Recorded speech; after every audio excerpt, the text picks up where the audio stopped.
Concord. The gift that keeps on giving. The biggest flop in PlayStation and Sony history. The game that the drama around it has lasted longer than the live service game itself. Has now gotten much, much worse, if that's even possible. Because it was originally reported that Concord costed anywhere from $1 to $200 million. And by the end of its life cycle, only sold 25,000 copies. Only 69, and yes, 69 people were able to get the Platinum Trophy before the game shut down its servers. I think most popular streamers and content creators have made more money talking about Concord than Concord made in its entire life cycle. But now, recent reports from Colin Moriarty, he does a great PlayStation podcast. Go, please check out his PlayStation podcast. It's incredible. Reports are coming in that Concord didn't cost $1 to $200 million. No. Concord costed a reported $400 million. So the big thing that you really need to know here about this is that Concord cost about $400 million to make. Oh my God. And the story goes that Concord, by the time Concord was, so in the first quarter of 2023, Concord had basically entered an alpha state. This was before Sony had even purchased the team. But Sony had been working with Probably Monsters, and which was the original owner of Firewalk and Firewalk, probably since late 2020, maybe 2021 at the latest on Concord. The game was in development before that. Up to the point that the game went into alpha state, they had already spent about $200 million on it. And it's unclear how much of that money is from Probably Monsters and the original investors into the game, and how much of that money was from Sony. And that's not even on top of what it costed PlayStation to buy the studio, to buy Firewalk in the first place. Sony bought a studio that had years and years and years and years of development into a game that was, number one, not ready when they first bought it, which is reportedly why they put $200 million more into the game to make sure that the game was in a playable state and ready to release. There's this term in product development, not only with games, but really with everything. You can like manufacture a tchotchke. You guys might have heard of it. It's called minimum viability, or a minimum viable product. Mm-hmm. The idea behind this, or MVP, the idea behind this is that this is like what you're trying to achieve. And it's like, once you cross this barrier, you feel comfortable selling it. It's not that it's the best it can be, or that it's what it's going to be by the time you launch it, because there's all sorts of extra stuff you do to it. But like, this is the minimum viability of the product. When the game had already had $200 million spent on it and was basically in an alpha form in quarter one of 2023, from that point until the game launched, Sony spent another $200 million on it. The scuttlebutt behind the scenes about Concord is that the game was in a laughable shape.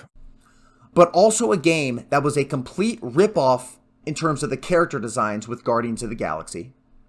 In a game that was releasing into a hero shooter market for $40 when there were other great hero shooters already in the market that people had been playing for years for free and had time and money invested into those other games. So it was already, just based off of what the game was and what the game looked like, a game that was destined to fail. And anyone could have seen this. And everyone did see that. When the initial trailer released for Concord, when the initial reveal was out, everybody said it was going to be a fail. When the game went into beta, there were only like 200 people playing the game. Or maybe 1,200 people playing the game. I don't remember the exact number, but it was not good.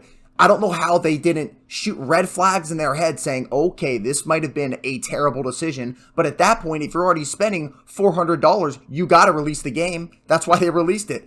Just pray and see what happens. But I don't think they ever expected to go as bad as it did. But they definitely should have. Because when you're putting $200 million more into a game, just for the basics of a hero shooter to be in a game, you are in a heap of trouble way before that game's even releasing. And that two fundamental things were not worked on at all up to the point in which the game was shown in alpha. Onboarding, nothing about that. like there was nothing about how players get on, like how they make their character, all that kind of stuff, or, choose their character and get there, and monetization. Two very expensive, very specific and boutique things that happen to games like this. And so that's the first thing that I wanted to say, is that it's not only about the ongoing cost, which would be in the millions to keep the game going per month, but that the game cost about $400 million to make, soup to nuts. But Sony's issues do not end here.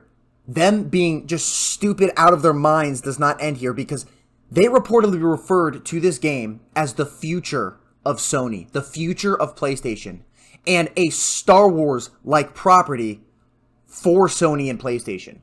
How is this even possible? How do you see Concord, and first of all, think Star Wars and not Guardians of the Galaxy, but second, how do you see Concord and decide that this is going to be the future of your company? It blows my mind how someone or a group of people at Sony genuinely believed this deep down. They had such major ambition for this game that it was referred to internally as a Star Wars-like project for Sony, that it can be repeatedly revisited over and over and over again, not only in cross media, but in what we were seeing. We've already kind of seen little bits of it. So the weekly story vignettes that they were going to release, and then of course the inclusion in Amazon's Secret Levels anthology, that's like just scratching the surface of it. And on top of all of this, there was supposedly a culture of toxic positivity surrounding Concord within Sony. And this makes sense. When you're spending this much money on a game, you better not say anything bad about what they're spending their money on. I mean, this happens in everyday life. If I buy a pizza for $20, my bias is going to say that pizza's better than my $10 pizza. It just is what it is. It just is what it is. I do not want anybody shit talking my $20 pizza and thinking that their $10 pizza is good, because then I feel gypped out of my money. And that's what's happening within Sony, or that's what happened within Sony with Concord. There was, and I think we can kind of get this vibe from just the nature of the people making it and kind of the way the game reads and all that, a toxic positivity vibe. You weren't allowed to say anything, apparently internally, about this game, about how like something's wrong with it, character designs are not right, and so on and so forth. They really truly believe this was Herman Hulst's baby, apparently. And there it is. Who is going to sit inside of a company where your CEO is guaranteeing $400 million to another company to help develop their game? Who is going to sit there and actually talk shit about that game? No one's going to feel comfortable doing that.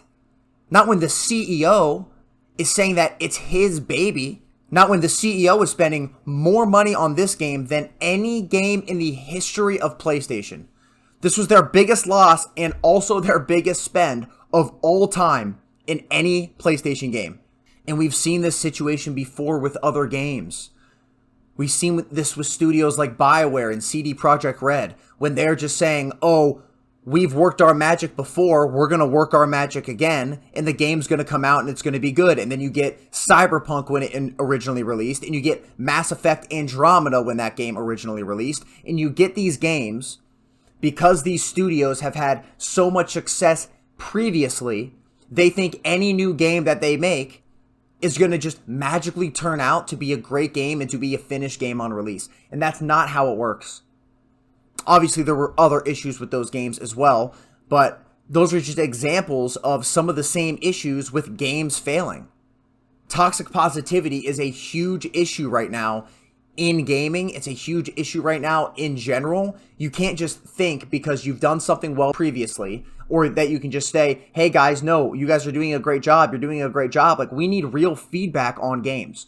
We need constructive criticism on games. You don't have to be a dick about stuff, but you have to provide feedback internally and externally if a game is not good, or if a game needs help, or if a game needs features changed, and a game needs legitimate feedback to make the game better. This is the only way we're going to make games that do not fail on release. If a game is good, it's not going to fail.